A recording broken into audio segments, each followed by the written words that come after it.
So I put an Instagram story out when I saw Skiter's stash on stream, and I said, "There's no way I'm losing a tournament until this, to this guy unshaven."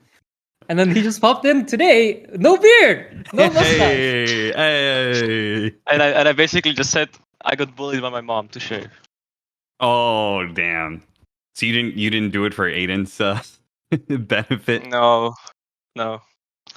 I mean, what do you mean? The goal was to beat him with the beard on. That would be the goal. That would have been good. And I mean, well, I guess welcome everybody to All Chat, another episode. Our guest here, Skiter, is going to be joining us. Skiter, I wish this was on better terms. I wish it was on better terms. But I'm not so sure that my fellow podcast mates wish it was better. In that, I don't think. You mean? What do I mean? What do you mean? This is literal. This is literal optimal terms. None of us won. That's what I'm saying. I wish we were coming into this and Skiter had won. We could talk about that. Wait, hold on. But I know Aiden does not. Wait, what does that mean? That to be the case. You don't wish me or Quinn won? Hello? I wish all of you guys could win. Dude, this caster is so frankly, frankly, he's our guest. He's our guest in our home, Aiden. This guy's so biased, man. I have a comeback for this because I was looking at the gladiator streak from last year, right? Because I was like, people were saying maybe the Falcons are the new gladiators, and I was looking at the streak, right? And they're like won a bunch of shit. But then I look at the prize pools, and I was like, what was happening last year? So, like, you guys got kind of scammed, It looked kind of bad. It was not the best year to win everything, but what can you do? Well, that's in comparison to years past. Maybe, obviously, this year we've got a bunch of $1 million tournaments for some reason, but I kind of doubt that will continue. So, maybe 5 years in the future, you'll look back on that and be like, oh, that year was pretty good. I mean, you say that, but I was like also looking at, there's the Ramses 5 times Major winner, and I was looking at the tournaments he won, and back then it was like a $500,000 for each tournament, like it was actually 50% cut. So even now, like the tournaments we won are not even like $500,000 because like the cuts are way like lower because nowadays people think every team deserves to get some cut that goes to their tournament. You don't think that? No, I 100% don't think that. No. Do you think some teams should leave with 0? Yes. Where do you think the cutoff should be? Well, I'm not exactly sure where it should be, but I know the winner should at least get 50%. 40 to 50, I think. Skiter, why stop there? Winner take all? It should just like wherever Falcons place, below gets nothing. No. Listen, that's why I started by saying I felt bad for gladiators because I felt like, I think it should be better for winners. Like, don't you feel like it's a bit harsh, like at TI, like the old TIs, where it's like, I don't know, they're playing this one best of 3, and if you win the best of 3, you get like $200,000, and if you lose, you get nothing. That's the line. They pants you and like push you out on stage, and that's your reward. No, okay. Let me tell you another argument. So I think it was last year again, right? Like I was looking at the price cuts for first place and second place, and honestly, there was not that big of a difference. Like I think the second place should feel so much worse than the first one. Like you should get like half of the first. You see what I mean? Wait, Skiter's just here to bully me or what? No, I'm bullying myself as well, for example. No, but first of all, this tournament, right? First place was 300K, which I think is too low, but the second place was 150. So you basically only get 50%. So you feel worse by getting second because you're like, you could get double of that, And I feel like you should always feel this way if you get second. I mean, I feel like this is like the group of people that should have the least say on this, considering our results like last year and this year. But I do get where you're coming from, and it does like feel like maybe you want first place to be like a bigger chunk of the pool. I get what you mean, but I don't know if we're like the right people to. I don't agree though that it should be zeros. Like I feel like first being way bigger than second. I think that makes sense. But I think then second, like trailing off, should be like it should be a very gradual increase to second, and then first is whee. But like the 0 to me is like that's a bit harsh. I mean, okay, the problem is I had this argument with my teammates. I said, I think every tournament, when you win, you should be between 40% to 50%. And they said the reason why this cannot really work is because then you would have to cut the prize pool of the lower place teams. And I said, even if you take it to that extreme, I don't really care. Give them 0. you know. But okay. How about this? From third place, because we're always second. From third place and lower, we'll just like even it out a bit, and then like from all like third, fourth, fifth, sixth, we'll just take from there and put it on first, and keep it for like because the teams that are placing at the bottom Run it. probably also have the lowest salaries, and they need like the tournament prize winnings more. So where's the cutoff in your head, Skiter? Okay, so like, let's say there's 16 teams. Where's the cutoff? Who doesn't make money off of that? Maybe let's make it top 12. Okay. So so 20 teams. Where's the cutoff there? That's too many teams for a LAN. Well, there are LANs with 20 teams. You were in a couple. There were a of them. lot of LANs with 20 teams. Yeah, but I feel like that's too many teams, you know. Okay, so let's say that's also another reason why, like when I was talking about the Rams this time, where they were beasting on VP. Back then, you could have 50% for like $500,000 for the winner because you only had like how much was it? Top 12 teams maybe. Yeah, but that year was a bit specific because there were 800 billion tournaments and there was like quintuple the amount of money in the year than any other year. Like that year was a bit schizophrenic. Yeah, it's good.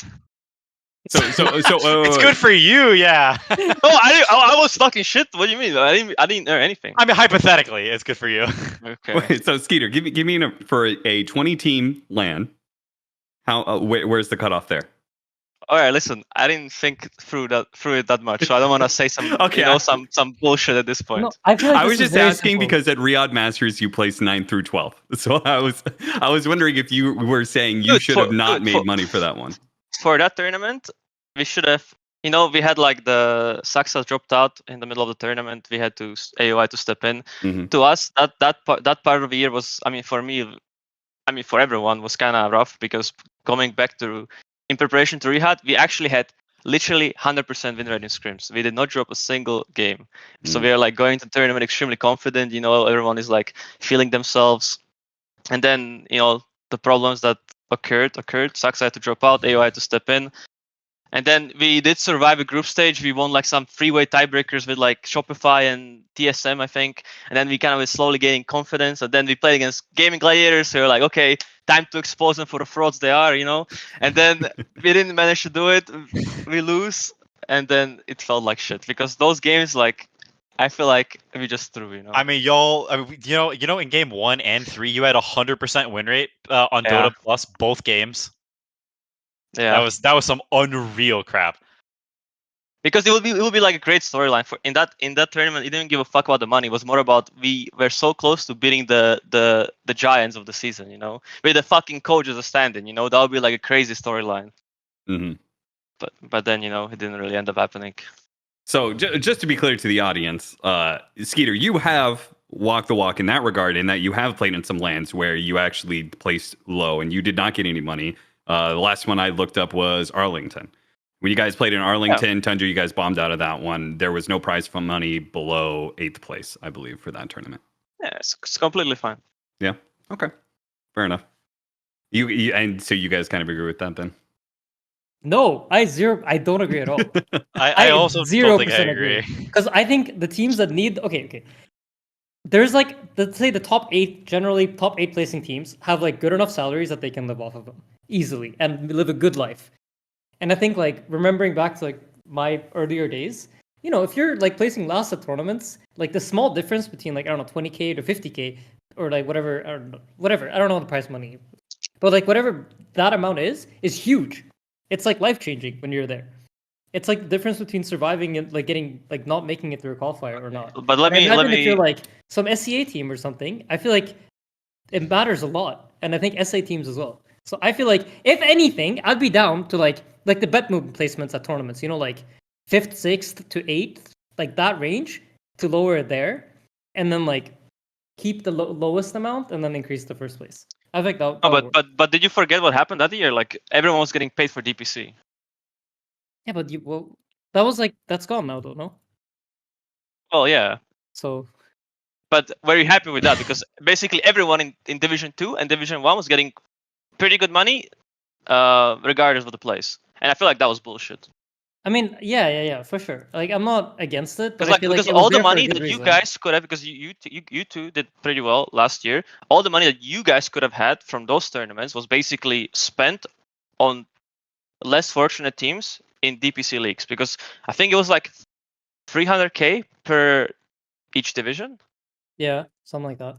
So that's a lot of money if you combine it all, like with Division 2 and Division 1. For sure, but it's not like it's not, I don't know. Do you feel like you did not get paid enough last year, Quinn? I don't feel like I didn't get paid enough No, last year. and I also don't think conceptually spreading it out like that is bad. You can argue about it in practice, or if like giving money to teams in Div 2 actually does anything. Like, is some Div 2 team in NA, is that actually going to like incentivize them to become professional players? Like grow the scene? Likely not. But like the concept of spreading that money out, like I may be an American, but like I don't like the person at the top doesn't need all the money. I think if anything, there's a little bit too, we don't need to get into that, but like it's I'd say it's a bit much. Like, I don't know. If first is already 50%, do we really need to take like last place? Some SAC team, whatever, who like the dollars mean like, so holy crap, it's $1. Like, do we really need to like take that away so like first place can get like like I don't know. I watched your guys' episode with the Sep, right? And you guys did the tier list with the controversial tweets or whatever. Yeah. I was looking for the FATA tweet. I know. That was my bad. That was my bad. You can put that on me. I forgot to put in the FATA tweet. That would have been a banger. I was like emotionally invested in that one, and you're just not there, Yeah. Okay, so if I had put in the FATA one, what were you looking for, Skiter? I thought it was S tier, 100%. No contest. Yeah. Okay. So I heard it was actually one of the post game interviews. You said you would watch some Counter-Strike lately, and you've been trying to put yourself out there a little bit more, be a little bit more of a heel. I'm sorry, you're not doing it compared to your teammates right now. Your teammates are a little outshining you right there. But no, I'm learning. I'm learning. It's good. Listen, I'm learning. So because way how I operate as a person is that I try to always steal something from everyone I encounter. There's like always something that someone can excel at, and I'm like, I can add it to myself. And when it comes to Marl1ne and Ammar, like I try to guide them that there should be limit to this like ultra and banter, but at the same time I fucking love it, and I wish there would be more teams that would like involve themselves into this, because at the end of the day, like as long as you can emotionally kind of distance yourself from these things, like it will only do good for the scene. There's going to be more social interactions, like more engagements, there's more like viewers, there's more stakes. There's like I think it only brings good. Unless you take agree. Unless obviously you cross some limits, I need to ask you a question that has been burning in my mind ever since that finals, or actually before your guys' first matchup against Xtreme. Why XM? Exactly. Can you tell me why? That's the thing. There's no reason. They just do it like based on feeling. Sometimes Marl1ne feels like he's gonna ult at someone, and that's it. It doesn't really go beyond that, So that's why, like, when people think that there's more to it is really not. He just trying to tilt the enemy to give us higher chance to win, and that's pretty much it. It doesn't really go further than that. And I support it. The only time I ever told him that I think he crossed the line is when he played with Boom Dacha and we won the series against Xtreme, and he started ult-shooting him after we already won the series. That's when I was like, this is where you cross the line. It doesn't. It only comes across as malicious because you already won the series. Why would you make him feel worse? Like, there's no point to this. Like, that's the only time I told him, I think you're crossing line right now. Don't do that shit anymore, And then he even apologized to him that it's like not sportsmanship behavior. So he apologized after that match to XM? He apologized for the last smiley face when the GG was already written. Yeah. and do you know what was their reaction to his apology and stuff like that? I mean, he apologized through Xingqiu, and then Xingqiu said something in Chinese, and Snaking tried to decode it, and he failed. But I think it ended up being like some friendly banter. I don't even know. Okay. So basically, you're telling me the target was arbitrary, because I thought it was basically because it was Marl1ne, like it was whoever was in front of Marl1ne at the time, right? Whoever the opposing mid laner is. That was my theory on it, but you're saying it's just entirely arbitrary. Oh, okay. No, I mean he obviously aims for the mid players because that's who he's gonna play against. Have you guys ever targeted someone because you think they're the weakest player on the team? Not me, maybe Ammar. Yeah. But okay. Ammar, like there's some logic to Marl1ne because like he targets mid players and whatever. But Ammar, I feel like he usually all chats his friends. So like the creep wave members and all these people, and then it comes across like maybe he's like crossing limits, but all those people are his friends. And then the people that he's like, for example, that was the one when we won that crazy game as Xtreme, game 2. That we shouldn't have won, and then he also at the end of the game tip me more clowns, Yeah. And that was more of like him reacting to them starting something, like they tip him first, and then he's like, obviously he needs to step up, and then defend himself. So I think that's kind of how he operates. 100%. I've seen Ammar. Me and Avery have a rule when we're casting: never tip Ammar, because that guy seems to power up from being taunted like that. He gets crushed in lane, you tip him, and he clearly, like a switch goes off and he's like, I'm gonna punish you for that. Like I've seen it 100%. Too many times. Do you feel any pressure from them tipping people? Like, do you feel like the looming, like if we lose, the mighty hand is gonna come down and strike us? Like, do you feel that at all, or is it a total non-factor? Okay, that's the funny thing, because I was talking to Crit about this as well, is that we don't even see it. We literally block it. You don't see it because you're so focused on the game. And I have this tradition that I mute everyone in the lobby already before we play from the opponent. So I don't see the back and forth. And the time that Ammar or Marl1ne are all chatting something, I swear to God, I don't even see it. Okay. Yeah. Did you have either of them muted before they joined your team? No. I don't mute anyone in pubs. Oh, okay. Really? No, I don't. I love it. No, I nobody. Love it. Like you make no exceptions. No. Interesting. Listen, when it's on in pubs, I'm getting involved. I'll talk my shit. That's hilarious. I feel like the inverse is so much more fun. Like, I don't know. Maybe it's just because I've gone through the ringer so many times, but like the pub drivel I've just gotten tired of it. Like at some point it was fun, but now it's like, man, I've gone through this ringer so many times. Like I don't want to do this again. But like in officials, I feel like it's way more fun. Like, I mean, I also have everyone muted in officials, so I don't see like if Marl1ne's all chatting me, I don't even see, But like I feel like that would be way more fun to drop some parentheses back and forth in an official. That sounds way more fun to me. Yeah, then unmute him and there's gonna be some back and forth, No, they chat wheel too much. I can't take the chat. No. But the thing is, you think he's only trying to get at you, but one of your teammates might not have him muted. Maybe he gets affected. You see what I mean? Yeah, I think Anton's the only one who doesn't have people muted in officials. He'll get him. People.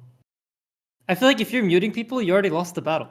No, I can't take the chat wheels. I don't want some hero like muttering some nonsense into the void off cooldown. Dude, when you play jabs, like not your jabs, the other jabs. Yeah. Dude, that guy is like, it's like a tick. Like all game, whenever that stuff first came out, it was like insane. My head was gonna explode. It's like it was unreal. But do you understand? Now you're saying that this gets to you, but you cannot mute tips. So now everyone can tip you. No, I don't care about tips at all. So the voice chat gets to you, but not the tips. Yeah, because tips that are like they've been in the game for so long, and tips were like the thing is, I was like a major target of like the tip meta when it first came out, right? Like I like die sometime and I get 5-man tips. They come raining down, right? I've tipped quite a few times in buffs. Yeah, that was like the early meta of like tip spamming. I was one of the main recipients of them. You just get the rainbow of tips. So like that I've gotten super used to. But I have everyone muted every game, so I never see the voice chat. So that like I have no resilience built up towards it. I see. Good comeback. Thank you. So, Aiden. Yeah. Do you think so? A lot of comparison is made to traditional sports. Smack talk is part of the game, right? It's just a part of it, right? Mm-hmm. Play aggressive, you play hard, talk some smack. At the end of the day, you shake hands. But what Quinn is saying is he is able to get around that. Would you prefer if the game was in a way that you could not mute these things, that you had to listen to it like you would in a traditional sports thing? You wouldn't be able to ignore or not hear somebody talking trash to you. I don't know. I feel like I mean, personally, I think I'm like two boomers. So I don't really care. I don't get that emotional about it. Like I'll laugh most of the time. Like if Ammar like tips me or whatever when I miss a CS, like I fuck up, make a CS, he'll tip me. I'm like, oh, yeah, this is kind of funny, you know. Like I don't really care. So I don't know. I feel like I don't care. I feel like if people want to mute, they can mute. But to me, if I mute you, I lost the battle. You know, like it's like I can't take it. You know, oh, you already won. Like I muted you. You know, like GG. That's giving up. I have a question for you. So I don't know. I watched a little bit of CS, right? So I have like a lot of ideas from them. And what they do, there was this one young Russian player called Donk or Doink or some shit. And then he literally stands up and starts screaming. Yep. Dude, okay, Skiter. When I used to play Han, this is what we like. The teams would be like, you know how we have like we sit like separate now, but back in Han you would sit like this. Like my computer screen is here and yours is here. Yeah.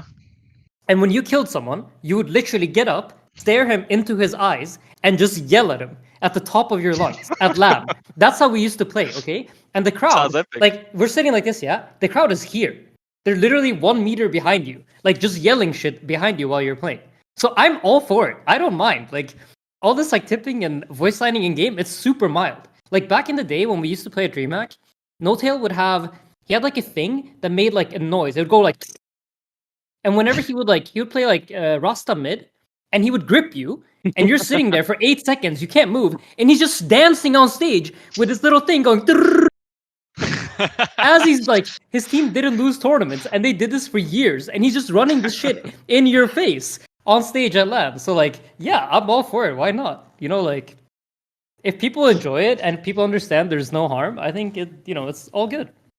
And like that's why I personally like have no issue with neither Marl1ne nor Ammar. I have always found Ammar just kind of funny because he's like 17 and he's just doing whatever he thinks is fun. I don't really, I never thought there's any malicious intent to it, but I feel like some people there is, and I feel like you know when someone's tipping you maliciously or like they think you're bad and they're tipping you, or they're just doing it to be funny. And I feel like there's no way you can know as a caster or a viewer from the outside, but I think as a player you can kind of like feel it. Yeah, you can tell. You know. Yeah. I mean, sure. What I'm trying to get at is basically my end goal of this whole conversation was that it's so baffling to me because I haven't really interacted much with Ammar before this team. But he surprised me the most because he is not as people think he is. He's very actually mature and very like responsible person. And then when I see people like have this like facade that he's this child that hates everyone, he's like all chatting and he's like this clown running around. It's like that's why I kind of like some of the tweets I made is that I think people don't really understand this like all chat banter and all these things that are happening because at the end of the day, like those people are just having fun and they're making your like the whole show as a spectator is more entertaining as well. So that's why when I see people like harass him for doing this, it's like I don't really get it, or I think they don't understand that it's actually helping them enjoy watching Dota more than it doesn't. 100%. I think I really like that we're having this conversation because like I think we've talked about it. The three of us have talked about it so many times where we want to see more of this stuff. And we like talking about the drama and that sort of thing that goes on. And it's the audience like you shouldn't condone people who go over the line, and everybody's line is different. That's probably where the problem is. But people definitely, the community seems to have this, at least a vocal part of the community seems to have this idea that these things that go on is bad for the game, but it's actually the opposite. It's good for the game. So good. I will tell you, I was more invested. I'll tell you right now, Skiter, I was cheering as a caster. I casted that finals. I was cheering against you guys in game 2. 100%. I didn't care if you guys won the series, but I needed Xtreme to win a game. I needed them to be, I needed XM to have some fucking vindication, to be the one who instead, because he was just getting beaten down from our perspective, right? Man's just getting slaughtered. You guys were 7-0 against Xtreme after that game 1. And he's getting tipped, he's getting smileyed, right? And it builds up this story. You want this guy to be able to push back. And when he finally does, it's such a great story that happens, right? And then, whatever happens for the rest of the series, like he was able to stand up for himself, right? Even if they end up losing. even better that he ends up winning. It's a better storyline as a result of that. But I'll tell you, like, I was affected as a caster because of all that. And I think that's great. I had so much fun casting that finals.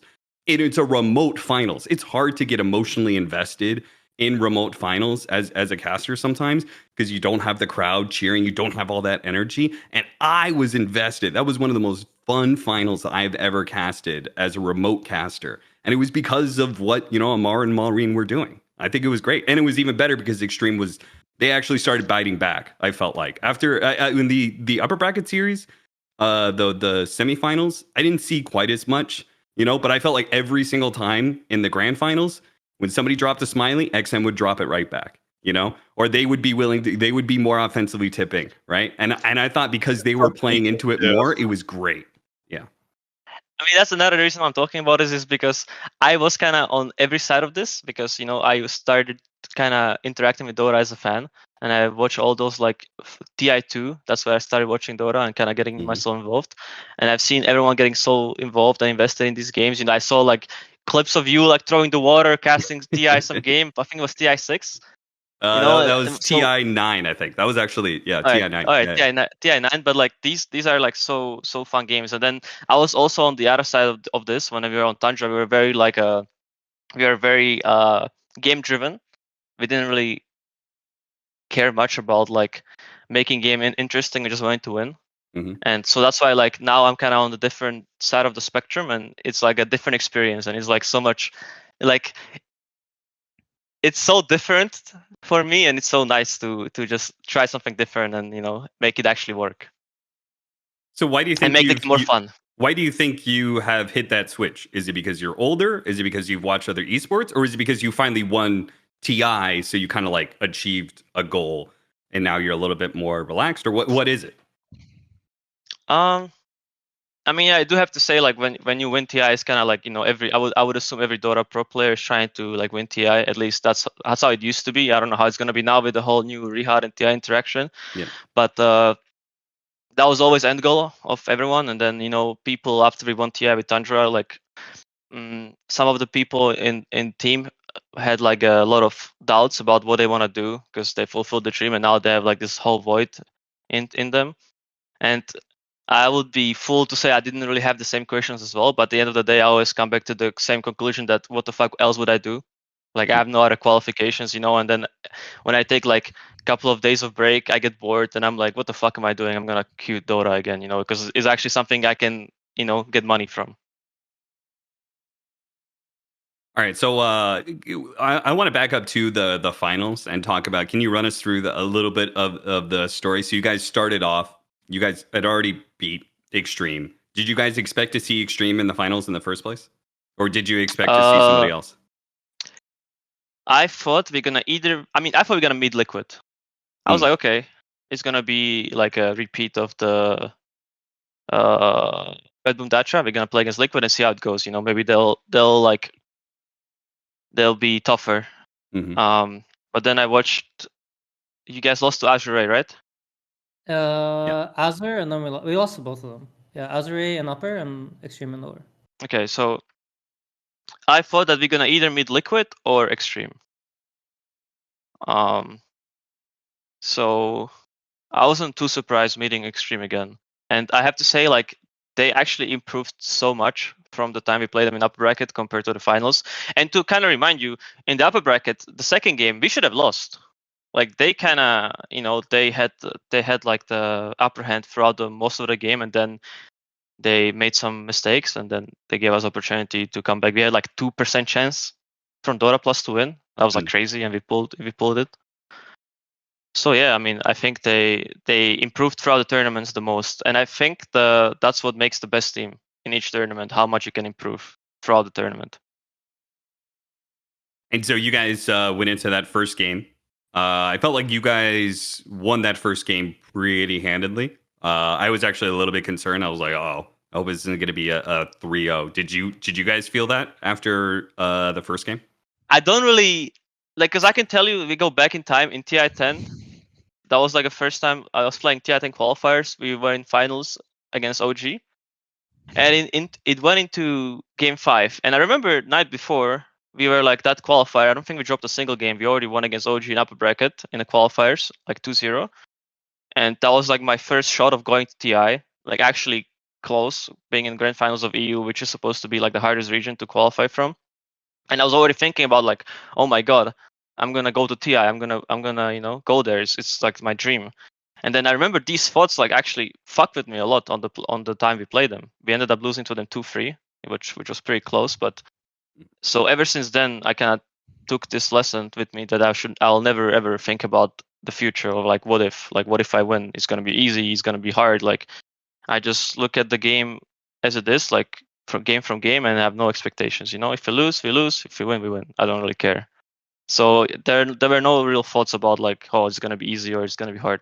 Can I ask you what went wrong in that finals? Do you think it was just Xtreme like stepped up a lot and we're playing great game, or do you feel like you guys faltered a bit? No, we definitely faltered. I mean, as I said, they improved a lot, but I think we had like we didn't really stuck to the fundamentals we follow, and we kind of betrayed ourselves a lot. In batch of aspects, obviously, I don't want to really get into it too much because I'm here with two direct competitors. Yeah. But yeah, I think. I mean, I don't want to take away anything from Xtreme because, as I said, I think they played extremely well. Haha, extremely well. But yeah, at the same time, we didn't really perform up to our standard as well. Yeah, I think that's fair enough. I definitely was not expecting a 3-1. Aiden, Quinn, what did you guys think about the finals? I'm surprised Falcons won a game. No, I think the general vibe around our bootcamp was that Falcons were going to win. Yeah. Like pretty easily 3-0, I think we thought. Interesting. Yeah, I think our team was very much leaning that direction. I can't remember exactly. We were watching the game, so I think the general vibe was like, all right, Falcons probably going to win. Quinn? I think Falcons was favored, but I felt like they were way more mortal this tournament than they were other tournaments. I think the last one, it wasn't even close. Like the last one, they just in every series, wham bam, thank you, ma'am. Like they knocked, like it was just like whatever. Every game was some giga stomp. No one looked close. Whereas this one, it was like it was way closer. In like the scrims we played against them, we were actually like doing okay. And in the past, we were getting thrashed by them in scrims. And the scrims we played against them like before this tournament, we were like holding our own. And so I kind of felt like whoever played them in finals at least had a chance this time. Like gods do bleed, Yeah. And they lost game 1. It's like, okay, maybe it'll be 3-0. And then game 2 is back, and it's like, okay, now it's a series. Now I don't know what the heck's gonna happen. After game 2, it's like it's a coin toss. Yeah. So the problem here is Quinn didn't get to see Gaming Gladiators lose in group stages last year and get convinced that gods can bleed and then have to play them in the finals and realize they don't. No, but wait, the last tournament was Bet Boom Dacha, right? That's what you're talking That about? was Dreamleague. Dreamleague. Oh, you don't have any memories of that, do you? I don't remember playing Dreamleague. Yeah, Aiden had a momentary lapse of like 3 days. All right, can I ask you something about that? I was AFK, yeah, sure. How come it's always you guys, in Dreamleague? Dude, I have no idea. Okay. I don't know if this is meant for broadcast, but the one after Riyadh last year, I don't think we knew even was gonna happen. So we were like omega bing chilling. That one was like an oops. The first Dream League, we. Oh wait, no. Okay, no. The last Dream League before this one that just happened, we couldn't actually practice because there were too many real life stuff that popped up that we actually couldn't play in time, and we had been bing chilling right before it. The one before that, I don't remember. I think we also decided like this is the only time of the year that we can take a break. So we might have like kind of like half-assed that one on purpose. And the one before that, we got 3-2 in the grand final, right? That was like when the big patch dropped. That was the first one. And this last one, I actually was kind of surprised that we sucked as much as we did. So I don't really know. I did not think we were gonna do this poorly. I thought like maybe we're not in top shape, but we just got second, and it'll be fine. But I don't know why it's Dream League, but I think maybe something about like Dreamleague tends to be the tournament that we play from home the most, and that just ends up being like the worst for us, I think, as a team. You guys had a lot of momentum. You guys killed it in the qualifiers. You want to talk about like what went wrong for you guys this tournament? This tournament, I don't know, but I think what went right in the qualifiers was that we were kind of far ahead of the meta. I think we had a lot of like really good ideas, and it just made like Dota really easy. Like we were just playing Disruptor every game, and nobody had any idea that this hero was good, and we were just getting like very easy games, abusing, meta. I know Skiter knows what that's like, but it's Kanemba. I spaced out. What did you say? I said we were abusing, Neta just being kind of ahead of the curve a little bit, having doing some math on the Q and being like 900 damage. Seems pretty good. 1600 cast range. Wow, that's kind of cool. Yeah, he's a very nice fella for sure when it comes to helping people improve. Yeah. What went wrong this event? I don't know. I think we just kind of had like a bad day, a little bit. There's a ongoing theory that Nisha is matchfixing. I don't know. Might be. Wait, what the fuck? The Nisha Pangolier, like rolling into Bloodseekers and just dying. So I'm a lot of rolling. I'm investigating. I'm investigating Nisha right now. That's a little bit too soon, my friend. Too soon. Check him, PC. He's like rolling in, and then he's like afterwards like, guys, I'll take you out to dinner. Don't worry about it. Is that Taisha? Is that Taisha? That's what's happening. He pays the bill. He pays the dinner bill entirely. Yeah. Roll cash. Exactly. We're like, he's like, I just need to get my crypto from this weird website. We're like, Nisha, what's going on, man? No. No, I think Xtreme, they played well, and we kind of sloppy games. I think the same thing when we played Azure, it was like a very bad day for us. I think we were not, we didn't come in like fired up enough. And then Xtreme, I think they kind of, they beat us. I think we could have played a lot better that series. But I think every time you lose, you always feel like you could have played better. I don't know if that's like universally true. I don't think I've ever lost and been like, okay, these guys are just holy fuck, they're just so good. Except maybe Gladiators in Berlin. That was like the only time I think I felt that way. I have a question I need to ask actually. Very good. Can you guys tell me when you lose tournaments, how does it feel? Dude, what the fuck? This guy wins 2 events and he thinks he's like god of the world? No. I want to tell you. No. General human experience, not you specific. Yes. I wanted to ask because I have a specific thing that I go through every single time, and I wanted to know how it compares to other people. Now, you want to go first, Aiden? No, it's okay. I have the most experience, so I'll go last. All right. It varies for me. Like, I think the way we lose changes how angry I will be and how long it affects me for. Sometimes I'm really, really mad and it takes a long time to go away. Sometimes it doesn't take that long, like a few days. I think the general thing for me is though I'm very mad after. Like we need to fix problems, like there's stuff wrong, I'm trying to fix stuff, and I get like it comes over me in waves. Like once a day I'll be like, oh, we lost, and I'll clench my fist, and that'll happen like less and less over X amount of days depending how bad the loss was. Alright, Skiter, go. I mean, for me, I always have insane like headaches. Like it's insane. Like I sleep so bad that night.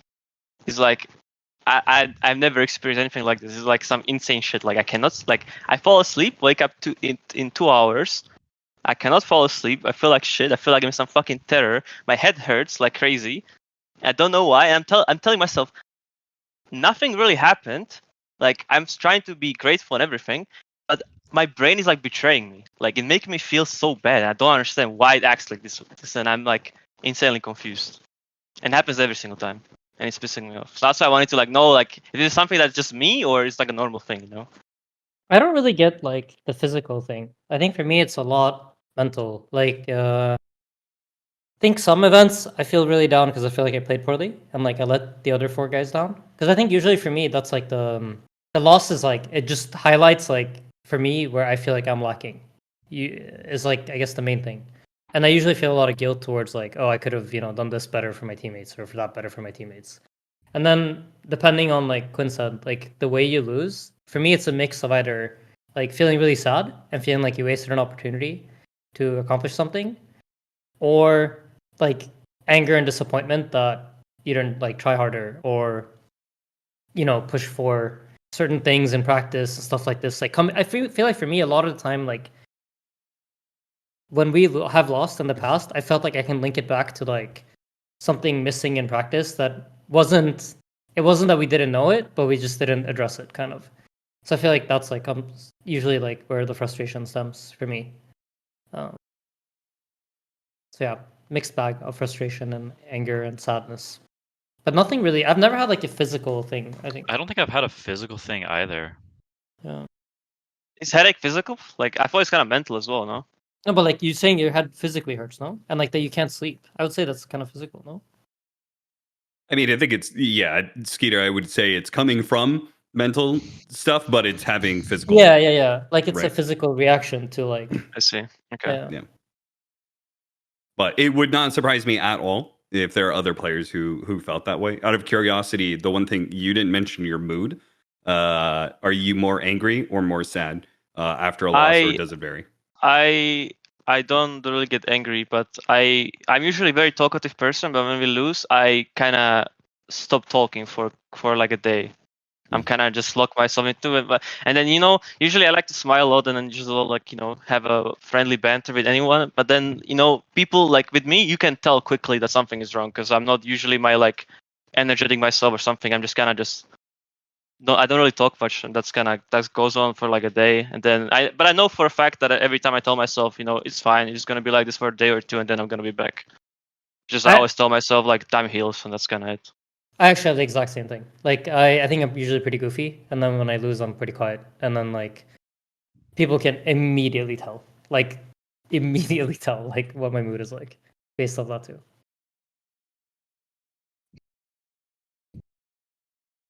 All right, so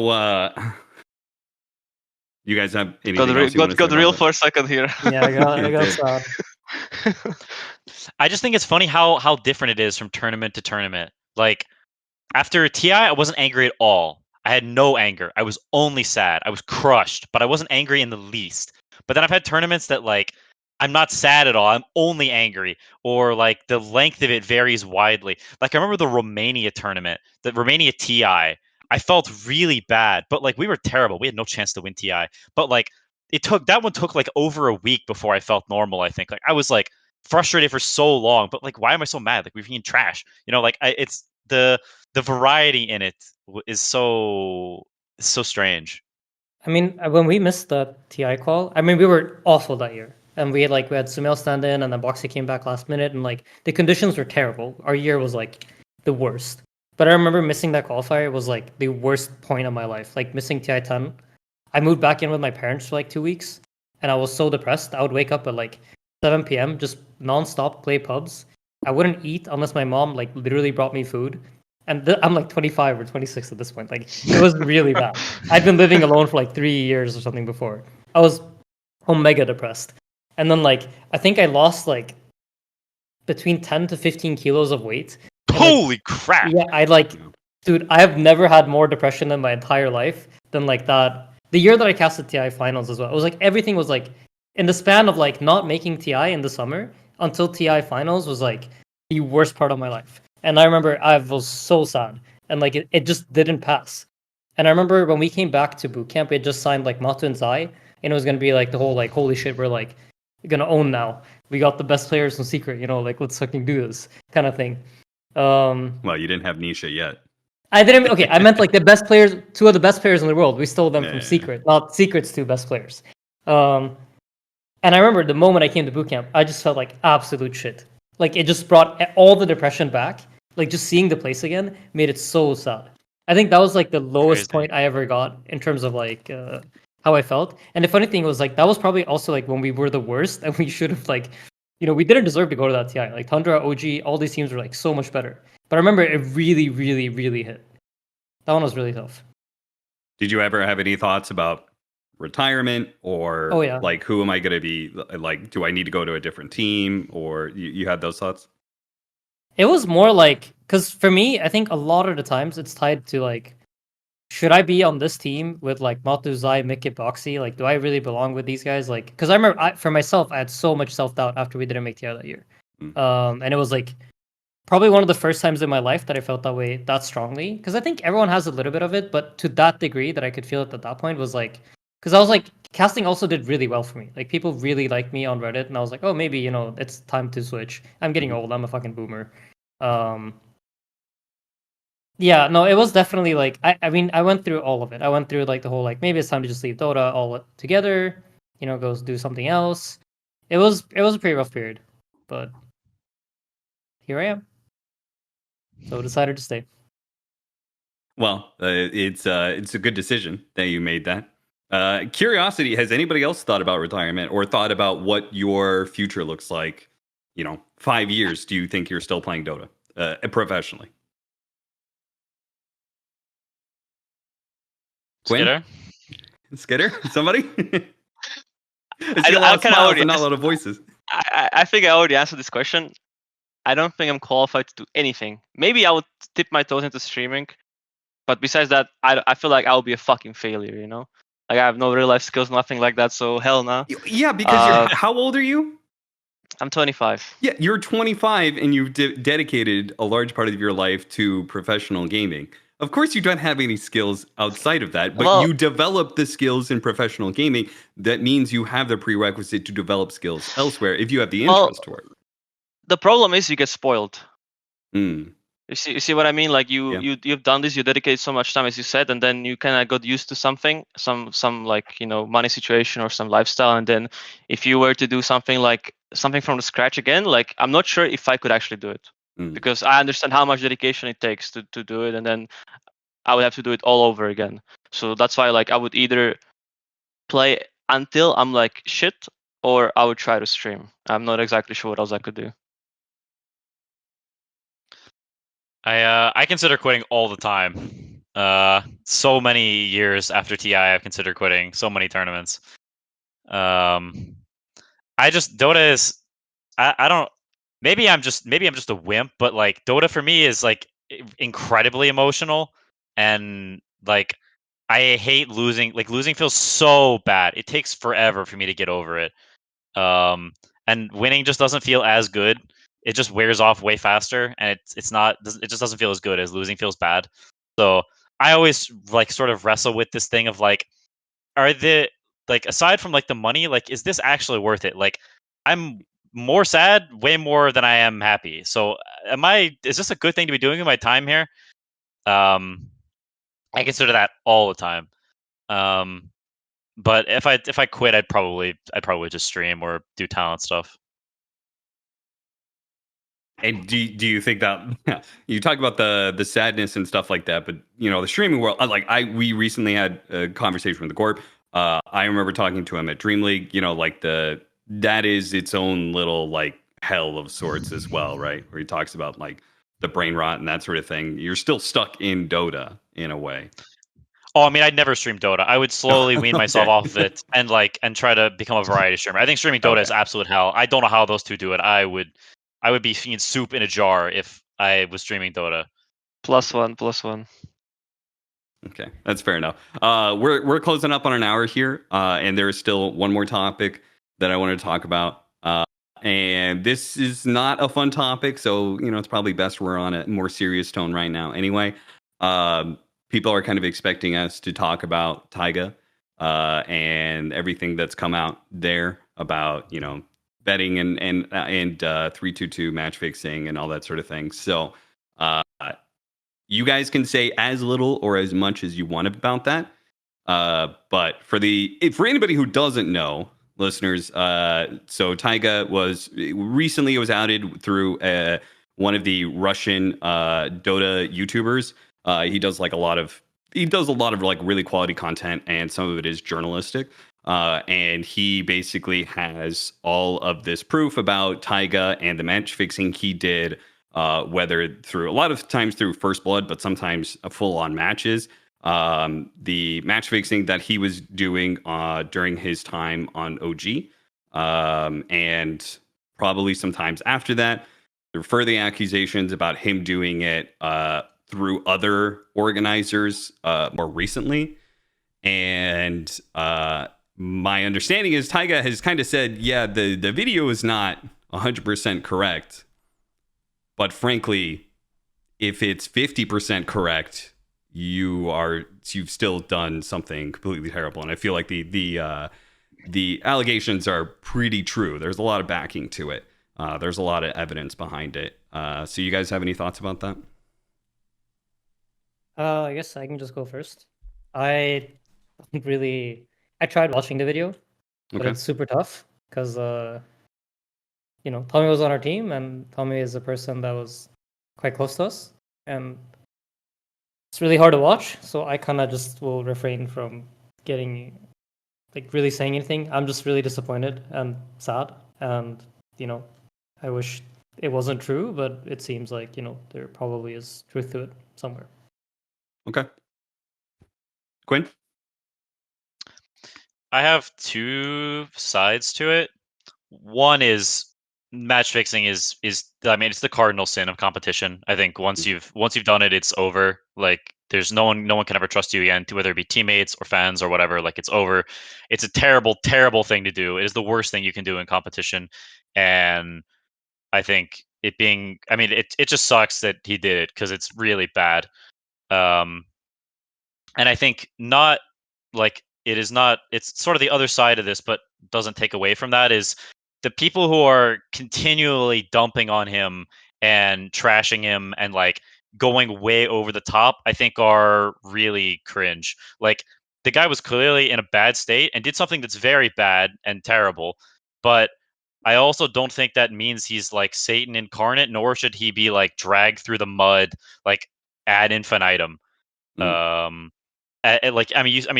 see it in Twitch chat and Reddit and whatever. Like it's like constant, and I think it's one thing to like not condone the action, say this is bad, terrible. Like obviously you should never play again. This type of deal, but that doesn't also mean you should like relentlessly dunk on the guy. Like I don't know, he made some terrible mistakes. Like let that be what it is, and like let the guy be, because I think people are going way too far. Sure. I mean, he obviously all this is true. He should be banned. And like in other societies or other circumstances, I'm thinking like South Korea specifically, right? There have been issues where there have been legal problems with match fixing and that sort of thing. But like basically you should go through those channels, just ban him, and then just kind of be done with it. Yeah, just you don't have to I don't know. People are attacking the guy personally way more than he just match fixed. I don't know. He did some bad crap. Ban him. Let that be the end, and stop haranguing the guy over crap that isn't related to this. Good. I think that's fair enough. Skiter, do you have anything you have to say about that? I mean, I have one question. Did he make any statement after the video came out? He has made. He said some things in Twitch chat of all places. And I think at least one time he has said in one of those spots that the video wasn't 100% true, or he disagrees with some of the video. But he has not come out to say that this is all completely wrong. I'm 100% innocent. This is all made up, to my knowledge. I see. I mean, I always kind of had the same opinion on these things. I tend to be pretty strict. I think if you involve yourself in matchfixing or any sort of thing, or even betting in general, you shouldn't be betting on the discipline you are playing in. I feel like it should just be permanently banned. I feel like there's been a couple of instances in Dota where people got off easily, where I feel like I would have just banned them permanently. So, but I guess it's kind of not that easy to find a concrete evidence on these things if they're doing it for someone else. But I know the guy. We talked on a bunch of LANs before, and I was kind of disappointed when I found out as well. And on top of that, he I remember he would got himself into such a good shape. He would go to gym and he would look so good, and then I would met him at some of the LANs and I would know something is wrong because he kind of let himself go. And then after seeing all these like public statements before that he got like addicted to gambling, it's just a very sad situation. And I don't wish it to anyone. And that's sort of why like gambling is a very dangerous thing, and you should try to stay away from it as much as possible, because it's just like selling you a dream that, you know, like you should never look for shortcuts in life, and that's just how it goes. Like, just don't do it. Okay, I think that's fair enough. I think that's really all we need to say on I the guess subject. I can just also add that I think match fixing is the worst thing, and I fully agree with Quinn on that. And I do think like it's horrible because it ruins like it just breaks everything. It fucks the entire world for everyone, and it's the worst. I think I agree. It's the worst thing you can do as a competitor. Yeah, it draws. Sorry, keep going. No, yeah, go ahead. I mean, it does the harm it does to your teammates, the harm it does to the former organizations that you used to play with or currently playing with, the harm it does to the ecosystem as a whole, right? It's just like people look at that sort of thing and think to themselves, who else is doing it, right? Who else is involved, you know? And once you start seeing those ghosts, right, real or not real, you're going to keep looking for them. And that will affect your whole perception, and that really hurts. You know, I've watched certain sports scandals that happen. There's some going on in the NBA. There's stuff going on in baseball and stuff like that. And it's just like it really is a black eye to those sports when it comes out. So we have to be very vigilant about stomping that sort of thing out. Because last thing you want is a StarCraft situation where it was running rampant there. So, best thing to do, cut it out as much as possible. I think that's all we need to really be able to say on that subject. I know it was kind of a very somber one, but I think a lot of people expected us to be able to have an opinion on it. So, thank you guys for having that conversation. No, I thought maybe you have something. Okay, I have something on the Decree of Blitz. William told me Skiter needs to humble the fuck up, and I agree. Okay. I like this whole thing with like, yeah, I watched some CS tournament, blah blah blah, and that's why I'm nonstop running my mouth on Twitter now. Yeah. Is that there's no way, dude? Listen. How come? Okay, but how come it aligns with winning 2 tournaments? Why didn't you watch CS until you won 2 tournaments and then you start yapping? Okay, I'll explain everything to you. So I couldn't really do it on Tundra because I told you we had a very very specific list of like not the rules but like fundamentals that we would follow, and one of them was like not to kind of bring too much attention to yourself, and I respected it, and I still respect it to this day. I think it's very it's one of the correct ways to approach Dota, to kind of not get emotionally invested. And the reason why I kind of wanted to dip my toes into being more controversial or bring more attention to myself is because I got kind of inspired by Marl1ne and Ammar. Because they do it and they can successfully pull it off, and on top of that, we kind of coincidentally also started winning. I don't know about that. It all kind of aligned, and then hold on. Where was this in Kuala Lumpur, dude? We didn't win shit. What do you mean? Exactly. So why is it coming after you win? No, but it's natural. What do you mean? You cannot talk shit when you're losing. Last year, Quinn and Gladiators dumped on us like for 1 year straight. 0 times did I see tweets about how Liquid was gonna suck ass in the upcoming Dream League from snaking. 0 times. Wait, what? What is? Wait, 0 times did Tofu say that I'm gonna suck ass in Dream League next season. Wait, what did snaking say? I don't understand. I think he was just joking. I'm not mad actually. I'm just here to humble.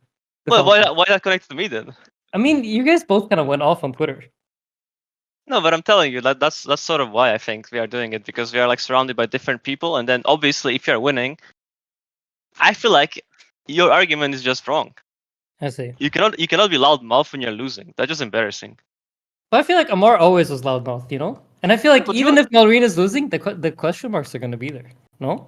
I mean he played in Omega. I don't know if it was the same back then. He was not. He was not. Oh, well, there you go. I'm lucky. Well, so I will just say, you still got to talk some shit when you're losing, you know? Think about emo and the question mark. Sure. I also think it cannot stop fully. I also respect more when you're willing to go out there and say something when you're losing. right? Because Really? because it's like the thing that you were talking about, Skiter, where you said that Marl1ne stepped over the line when he talked shit after you guys won, right? For me, some of what like the tipping was going on and stuff like that, like why I was backing Xtreme, why I emotionally felt for Xtreme so much is because you guys, from an outside perspective, were just beating the shit out of them over and over and over again, right? You guys were 7-0 against them, right? And that kind of leads, it's the same thread, right? When you've already won, when you're already beating the shit out of somebody, you know, like talking that talk will naturally evoke some emotional. But if you're willing to stay something even when you are losing, there is an element of respect I have for that. No, but you need to understand something, right? You're saying you were cheering against us, but I don't think that that's necessarily a bad thing. That just means that I agree. no matter the game we're gonna play for, we're gonna have audience to cheer for us. No, not for us, but like in some way emotionally invested, either for us or against us. Yep. Some people might love the old settings. Some people might want to see us lose every game.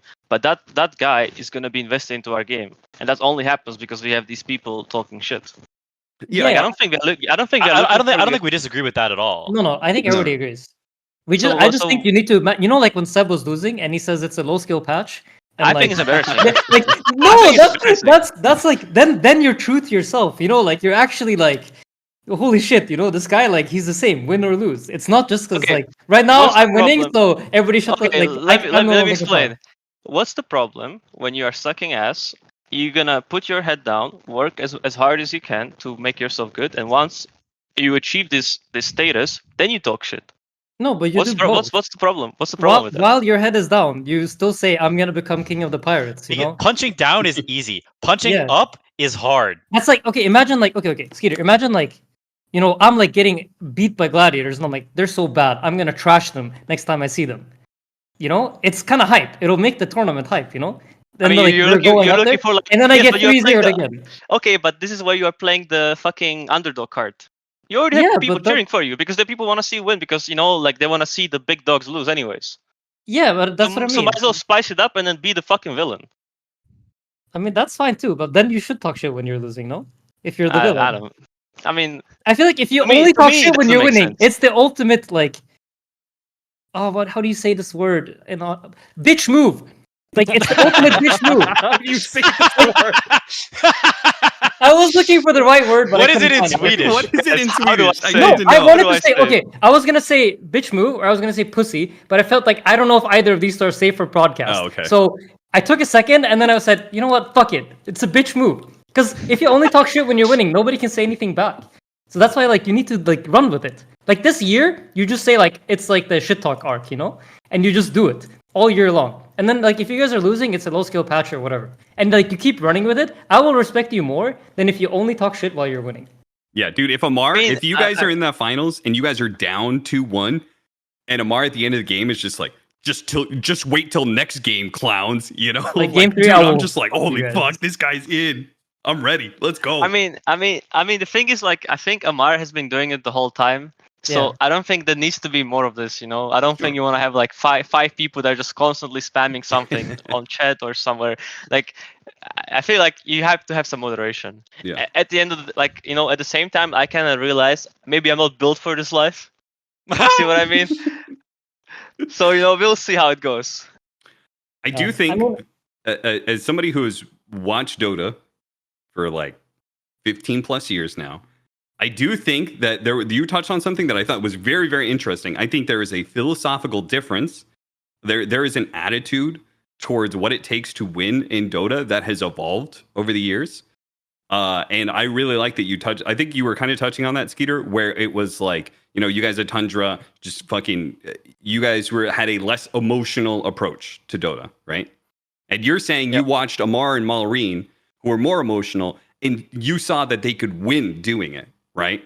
You didn't have to be, you know, like unemotional, more, you know, robotic, like take yourself out of the element, take your ego out of the element. You saw somebody who could put their ego on the line, who could put themselves out there, be more emotional, and still excel at the highest levels. And I think that's really interesting because I did notice that shift of early days in Dota where there was a lot more ego and emotion back then And there was this shift of like people had this idea that you needed to be less emotional.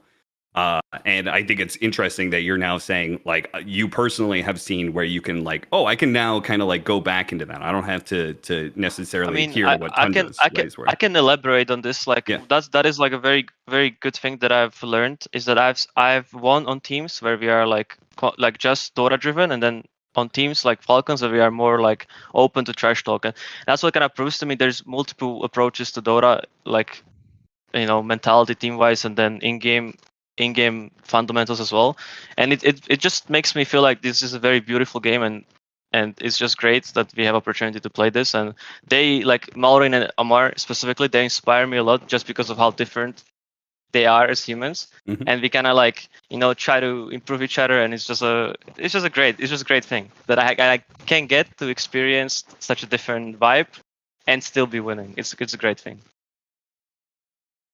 Can I ask who on Tundra led that idea for you? Like, who was the person that most strongly instilled that idea back on Tundra?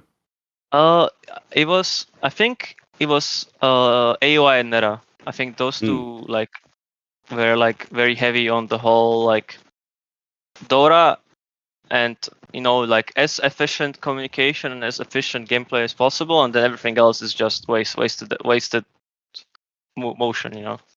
Okay, so that is what I thought. So my question is, how does AUI view Falcons now?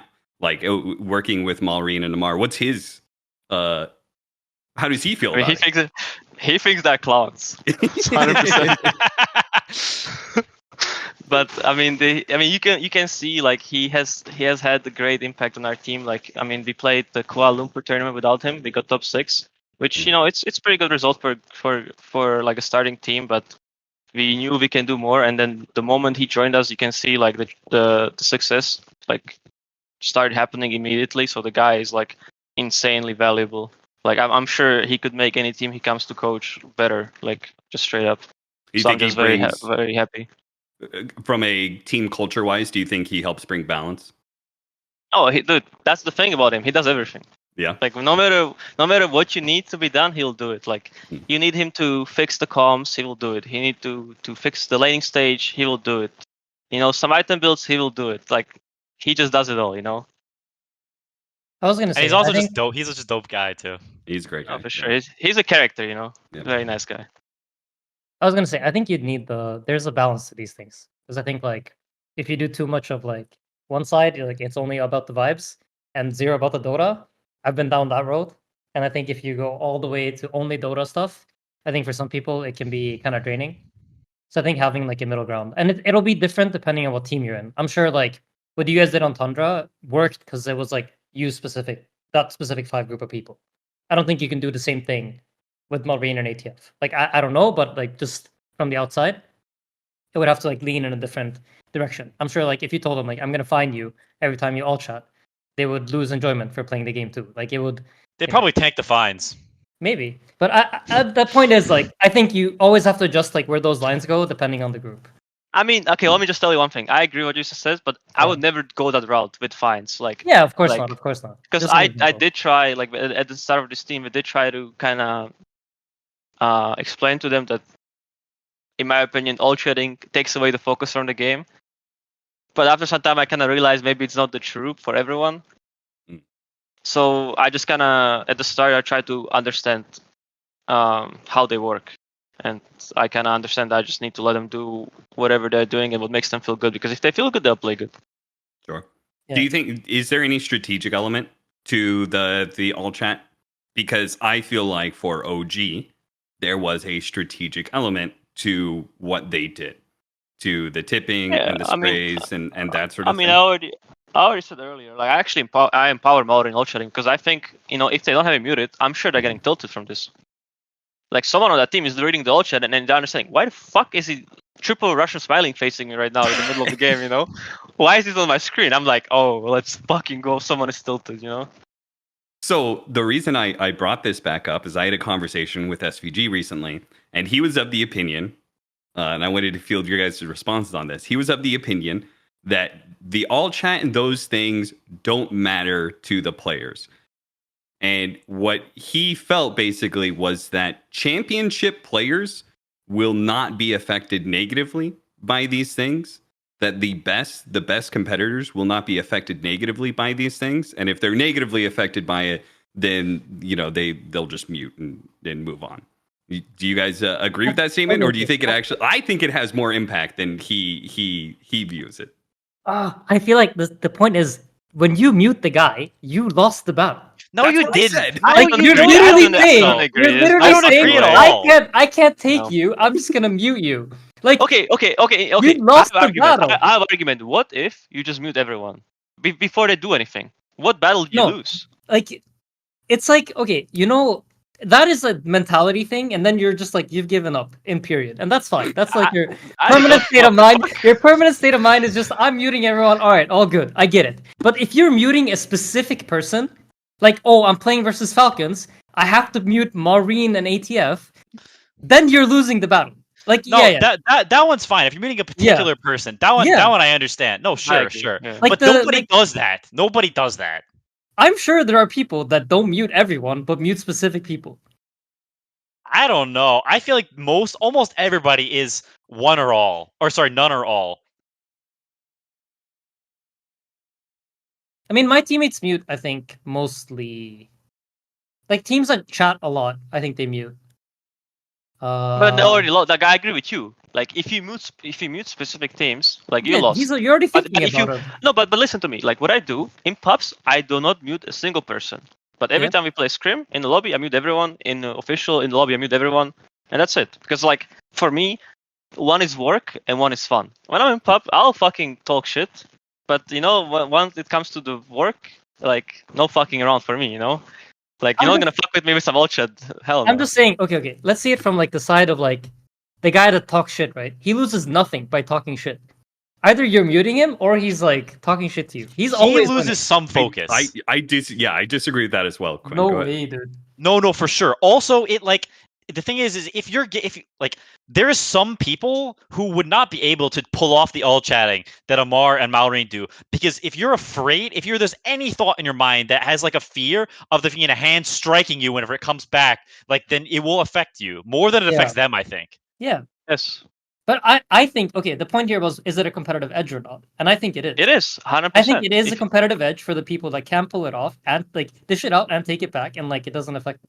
Because I think there are people out there that, like, even championship players, I'm sure, that do get affected by this. And that's why, they end up muting them.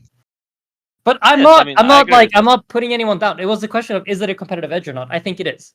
And, like, do I think everyone should do it? Absolutely not. Like, it's probably, like, very specific to them being able to, talk shit and play the game at the same time. And I'll see them when they're 30 and they're like, their hands are shaking and they're trying to, like, fucking press their buttons correctly to have time to press enter and, like, rush and smiley. But that's, like, 13 years in the future, and we don't know if Dota's even going to be around. But I promise you, there will come a day when it's not as free to just talk shit and get shit on back and, like, press your keyboard buttons correctly. Because I know now, compared to when I was 17, that it's not as free. I mean, I wanted to say that, like, one thing that I admire about Marl1ne, I know he doesn't really affect him, because when he plays Dota, he's on Discord with his friends, he's talking with us in real life, and he's just like fucking multitasking, like, I don't know, I've never seen this, like, I would never do it myself, Really? So, yeah, like, he's talking with his Russian friends on Discord, he takes these headphones, and then he's like fucking stopping on some kid on mid, at the same time in ranked. So I'm like, okay, this guy, there's no way he takes away from him when he ulted some guy in our officials. And I know the other guy is not trained for this, but I know my guy is. So, it doesn't. If he ults backs, like, we are winning. It's gone. So just to confirm, Marl1ne and Ammar didn't have a more negative reaction after you guys lost, and there was the pause and the GG easies and all the smileys that came out from Xtreme. No, that's the thing. Like, they are, like, super nice people. Like, this is all, like, they're not really emotionally invested in these things at all. It's just it's a daily routine. Yeah. It's just nothing more than that. Okay, well, I think that's a nice place to be able to wrap it up. You guys got anything else you want to talk about? I just want to clarify. I mean no disrespect to people that mute. I think it's completely fine and fair. It's just you are losing the battle. It's just how it is. Dude, you see, I don't mean any offense except for your cringe L plus ratio plus your ball. I mute people too. I lose the battle all the time. I'm just saying, you do take the L. Like, you do take the L. It's just how sometimes you just take the L. It's fine. Life moves on. You know, some days like I'll get tipped by some dude, and I'm like, there's just no fucking way this guy is tipping me. And then I'll be mad about it. And he won that battle. For sure. I also take L's. I'm just saying. No disrespect, but that's how it is. So this is normally where we would have closed out the podcast, but what I have found as we have done this podcast over time is that we close out the podcast and then we end up having a conversation for an hour, or in this case, 4 hours, and there are some definitely interesting conversations, a lot of it not for broadcast, but some of it is, and I'm going to pick some of those pieces out in order to give a little extra content for you guys. This would probably be something that we would, if we were to do a few Patreon in the future, it would be like a little bonus extra half hour or something like that. But there's a little bit of time skip here, but here we are. I wanted to ask, do you remember my tweet when I played in Penta and I said we're going to expose all the overrated teams? No. You don't? No. I don't remember this. Dude, okay, I have one story. Okay. I was just coming from pubs. I was like, I thought I'm hot shit. It was like 2017. I played in some fucking TI qualifier. I was on Team Penta Sports. And then I thought I'm some hot shit. So I tweeted, time to expose all the overrated teams. And then guess what? We got absolutely fucked. And that's why I realized competitive scene and pubs are way fucking different, Is that when you lost us in Cool Beans? Like the Lycan I don't know. I think you might have been Alliance already. We were Alliance? Okay, yeah. Maybe. I just know there's one video we always make fun of Jobs for. It's like TI calls. We played Dota for like 6 months, and we're playing against you guys on Penta. That might have been did then. Yeah. And the first game of the day is like 10 a.m. in the morning. We played like a 2-hour game, where I think you're Lycan and Jobs is Disruptor, and I'm Rubik and Mick is Invoker, and it's just like the worst game of Dota ever. But we end up beating you guys, and it's the only game we win. And then you guys like actually I think do pretty decently in that call. Or something, or like it was like if you won that one game, you would have made it out of groups or some shit. I don't know, but it was just like a humbling experience for myself back then. Yeah. Little kid coming from house thinking he's, he knows. It would have been a banger tweet though if you guys did win a bunch of games though. You know something really funny? Yeah. On Tundra, you guys call gladiators frauds. I just realized it's not just another thing because he says this all the time. He's like, wait, say again. You know, Neta keeps saying it's time to expose the frauds whenever we play gladiators. Yeah. And you said it too during the thing, so I understand now this is from Tundra. Dude, I was saying that like coming to this season, I was saying we're gonna expose gladiators for the frauds we are, and now after we win these two tournaments, I keep saying it's time to expose. Like I'm waiting for someone to expose us for the frauds we are. I flipped it around. Yeah, you've been defrauded. Yeah, I've been exposed. Yeah. You wanna know something really funny, Cap? Yeah. After I switched to Dota from Han, Skiter was the first person to ask me to join his team. Oh, really? Yeah, based on a pub. He said, "You talk so much. I think you'd be good if you try to become pro." I remember the game vividly. You played Lion, I remember, and you were like, true. That's true. "Oh, I have finger some bullshit. Let's go!" And I'm like, "Holy shit! This guy knows. Like he has a spell and he can use it. And he's communicating it. This is unprecedented. It's fucking crazy shit." Oh, so good. It's funny how bad people were back then. Holy crap. That really was like some sick communication. I mean, dude, the thing was, he lets me know he has a spell and he wants to use it. Like, yeah. Well, what the fuck? Let's go. I mean, I came from Han, and if you played support in Han, it's like, how like these Ducalises and Ekis are nowadays. Like, they're open mic entire game. That was the meta in Han. Like, if you didn't play open mic, you would lose every game. So that's like what I came to Dota, like, being used to. And then, like, over the years, I've become less of a microphone user because I felt like nobody in Dota does it, and it's like cringe. There was a period where it was considered to be cringe. That's true. Yeah. To use mic? Yeah. Kinda, yeah. Really? I mean, I think the older generation, like the Maltazai, whatever, I think they definitely thought it's like kind of cringe to open mic. Dude, Zai for sure. If you use mic, Zai would for sure be like, dude, this guy won't Like, shut up. They would literally call mic users. Like Yeah, fucking yeah. mic users. Yeah. What Using the mic fuck? was really cringe. Like I could feel it in the back Gatekeeping a of my mic. head. What the fuck? Yeah, I could feel it. Like I could feel Malta's eyes like look over, if I'm using mic in the pub. He's like, why do you care so much? And story 2. Okay, so when we were in Berlin, I think like we dropped down to lower bracket pretty early, and then at some point we had to play Tundra. And like there was like a day off, and then we played Tundra or something. And then during like the like before the day off or whatever. Wait, no, it wasn't a day off. Actually, never mind. So we were just playing Tundra the next day, I think. And everyone's like, for some reason, like all the Russians are thinking about going to some club. And like, for whatever, why am I down in the bar? Actually, I can't remember this properly. But for whatever reason, both me and Skiter are down at like the bar area of the hotel. And Skeeter's like trying to convince me to go out with the Russians. Because Roger was like really on me. He's like, yo, let's go to the club. It's gonna be fun. Let's go to the club. And Skeeter's like, if you decide to go to the club, I will pay for all your alcohol, everyone's alcohol there. I'll pay for a limo to come pick you up and drive you there and come back. And he meant it. I truly believe from the bottom of my heart he meant it because he was like, I'm gonna grief his like tournament tomorrow. Yes, that was the whole plan to sabotage you. Yes, at the 100%. time, Tundra could not beat us to save their life. Like, yes, no matter what happened in the game, they could be 1,000,000,000 gold ahead. They could be like 2 racks up. Our throne has like 40 HP, and then like God would come down and like Brazier ulti them, and they just all like take 1,000,000,000 damage, and somehow they'd lose. No matter how well they played, no matter how perfect they were, at the end of the day, they would just lose against us for whatever reason. I have no idea why. Some games they would get crushed in lanes, some games they would crush late game. It just made no sense. For whatever reason, Tundra were not allowed to beat us for like 2 years. And this was like his way to... dude, I was ready to do it all, I was like, like the Russians want this guy to go. I'm playing him tomorrow. Let's fucking do it. I'll make your night the best out of your life. I know it was a short bonus a little bit there, but I hope you guys enjoyed it. Apologies if you noticed any time skips in the episodes lately, as I'm trying to create an atmosphere where pros and insiders can come and talk freely, and if they overshare something that isn't meant for public, then we work around that. Ultimately, my goal for this podcast has been to draw more stories of pro Dota from behind the scenes and let you guys experience the players' stories and personalities in a more intimate setting. And doing that requires a little bit of a balance act. Hope you guys are enjoying the show, and we'll see you guys on episode 9.